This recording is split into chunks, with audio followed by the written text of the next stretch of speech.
Alain Toussaint. Vous n'allez pas répondre de bruit pour Alain Toussaint. Ma voix est partie. Dites-moi Yako.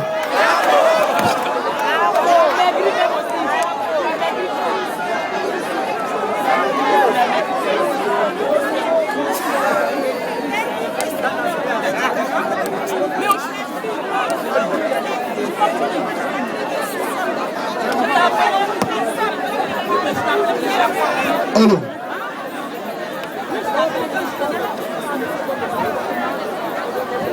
Bonsoir. Est-ce que le Cameroun est là? Est-ce que le Congo est là? Le Sénégal? Le Gabon est-il là? La Centrafrique? L'Angola? La Guadeloupe est-elle là? L'Algérie? L'Afrique du Sud? Le Bénin? Le Mali? Ils sont là, hein? Le Togo?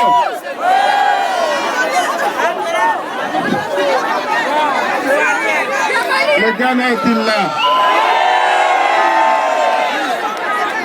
La Libye? C'est magnifique, c'est magnifique. Chers amis, je vous remercie d'être venus aussi nombreux à cette nouvelle manifestation pour la Côte d'Ivoire et pour l'Afrique. Je salue également, bien entendu, tous nos amis français qui sont là. Est-ce que les Français sont là, les Blancs? J'en vois un là-bas, hein? C'est bien mon frère, tu vas aller loin. Merci beaucoup. Merci pour le soutien. Ouais, il y a aussi les autres qui sont en bleu de l'autre côté. Pardon.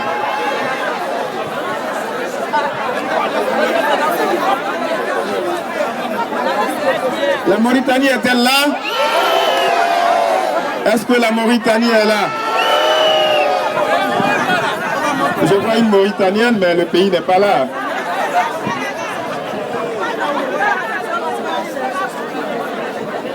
Bien, chers amis,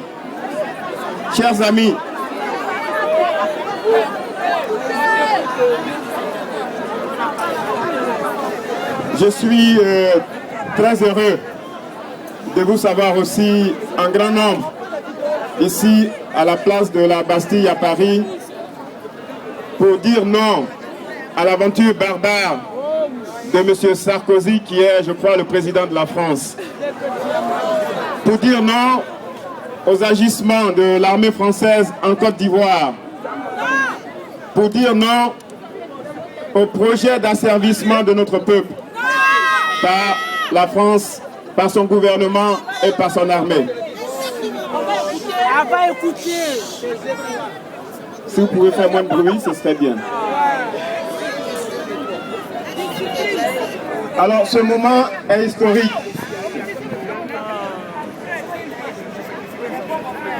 Le moment est historique parce que votre rassemblement de ce jour se produit quelques heures après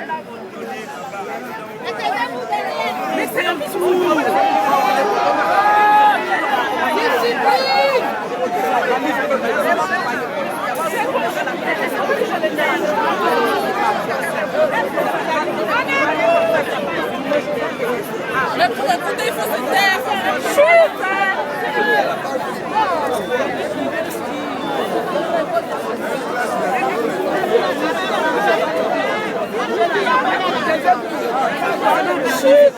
Alors, notre rassemblement de ce jour, chers amis, je disais, arrive quelques heures après un événement important qui vient de se produire à Abidjan, en Côte d'Ivoire, et qui nous montre les vrais dessins de l'aventure militaro-politique de la France en Côte d'Ivoire. Depuis ce matin, L'armée de Sarkozy occupe le port d'Abidjan. L'armée française a pris le contrôle du port d'Abidjan pour, selon elle, sécuriser la reprise des activités économiques.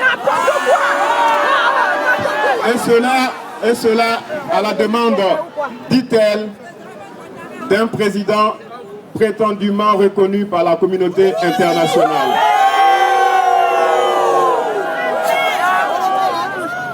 Je ne vous cache pas que, à compter de ce jour, je considère que nous devons engager, mais véritablement, la bataille pour la libération de notre pays. Je considère qu'à partir de ce jour, la Côte d'Ivoire est une colonie française et que nous sommes des colonisés. Donc nous devons engager la lutte pour mettre fin à cette nouvelle forme de colonisation. Prenez ce message très au sérieux.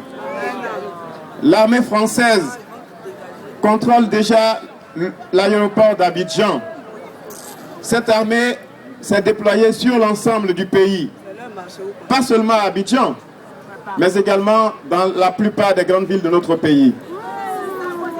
L'armée française, je le disais tout à l'heure, a pris possession du port. Donc, les choses sont claires. C'est comme dans un divorce. Il y a l'homme ou la femme qui n'acceptent pas la règle du jeu ou les règles du jeu. Nous avons dit à la France que nous ne voulions plus d'elle en Côte d'Ivoire. Alors, avant de partir, elle pille, elle tue. C'est une politique de la terre brûlée. Elle veut tout casser pourvu qu'il ne reste plus grand-chose de son passage. Comment peut-on accepter et comprendre qu'une force étrangère détruise les moyens militaires d'une armée d'un pays souverain? La France a attaqué nos camps militaires. L'armée française a bombardé la résidence du président Gbagbo. L'armée française a également bombardé le palais présidentiel, l'hôpital militaire d'Abidjan, l'université d'Abidjan, voyez-vous. Je savais que la France soutenait une rébellion inculte, mais au point de vouloir détruire des lieux de savoir, je m'interroge sur la capacité ou le sérieux de ceux qui sont à la tête de ce pays.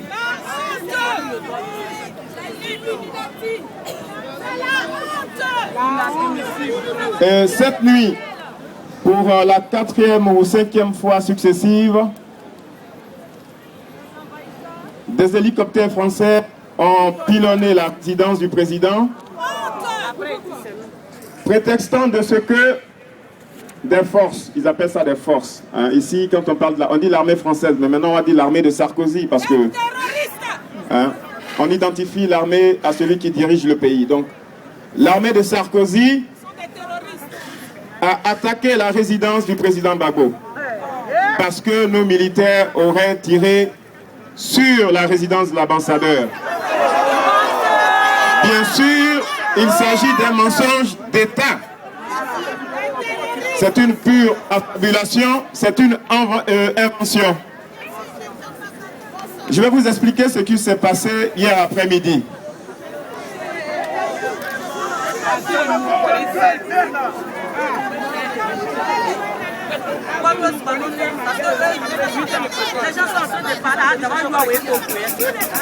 Côte d'Ivoire, un peuple, une nation, à pas la haine, on ne peut pas nous diviser. Alors hier après-midi, des combats ont opposé les militaires ivoiriens aux rebelles de Ouattara. En fait, la rébellion telle qu'on l'avait présentée est une armée de petits bandits, de petits voyous, de petits drogués, recrutés ici et là dans la sous-région, principalement au Burkina, au Mali, en Guinée, en Sierra Leone, au Libéria. Madame, s'il vous plaît, si vous parlez, moi j'arrête et je vous laisse le micro. Ok? Vraiment, il faut qu'on se calme. Franchement. Une armée qui a été recrutée dans les pays voisins de la sous-région Et ces personnes sont venues à Abidjan parce qu'on leur avait promis monts et merveilles et bien sûr la tête du président Gbagbo. Et depuis l'offensive appelée l'assaut final, cette armée